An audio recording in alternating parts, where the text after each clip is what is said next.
بسم اللہ الرحمن الرحیم۔ شروع اللہ کے نام سے جو بڑا مہربان نہایت رحم والا کیا ہے جو لوگ اس کے خلاف منفی پروپیگنڈا کر رہے ہیں،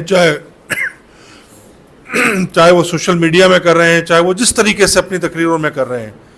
بڑی اچھی بات کہی گئی کہ سیاست کرنا سب کا حق ہے، سیاست کرنی چاہیے، لیکن اس سیاست میں اپنے اقتدار کی خاطر پاک فوج کو ملوث کرنا، ملک کے اہم اداروں کو جس میں ہمارے عدلیہ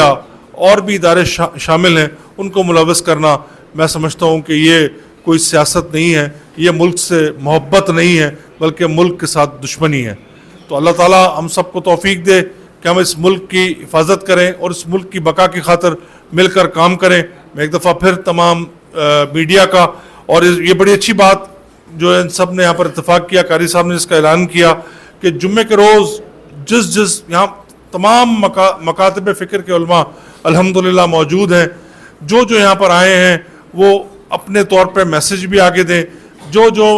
اپنے جمعے کے خطبوں کے اندر پاک فوج کے ساتھ محبت کا، اور دیکھیں پاک فوج نے ہزاروں قربانیاں دی ہیں، ہزاروں لوگ ان کے شہید ہیں۔ پچھلے دنوں ایک شہید کے بیٹے کا الزام ایک اینکر ہمارے ارشد شریف صاحب کے مرڈر کا الزام بھی پاک فوج پہ ڈالا گیا۔ میں سمجھتا ہوں کہ پاک فوجوں میں جتنی شہیدوں کی عزت کی جاتی ہے، جتنی ان کی فیملی کی عزت کی جاتی ہے، تو ایسا کبھی پاک فوج سوچ بھی نہیں سکتی بغیر کسی ثبوت کے پاک فوج کے اوپر ارشد شریف کے، جو کہ خود ایک شہید کے بیٹے ہیں، ان پر الزام ڈالا گیا۔ یہ پاک فوج تو آج ان شہیدوں کی وجہ سے کھڑی ہے، کیونکہ وہ اپنے شہیدوں کی فیملیز کا بہت زیادہ خیال رکھتے ہیں۔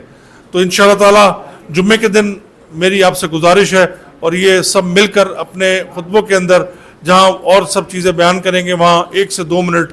پاک فوج کے بارے میں 3 منٹ ضرور بیان کریں، اور اس کی قربانیوں کے بارے میں بیان کریں۔ یہی وہ پاک فوج ہے جب ہمارے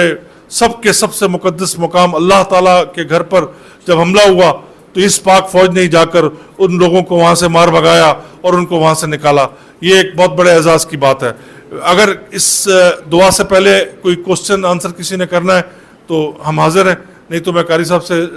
گزارش کروں گا کہ دعا کے لیے بات کو آگے بڑھائیں۔ ایک دفعہ پھر سب کا بہت بہت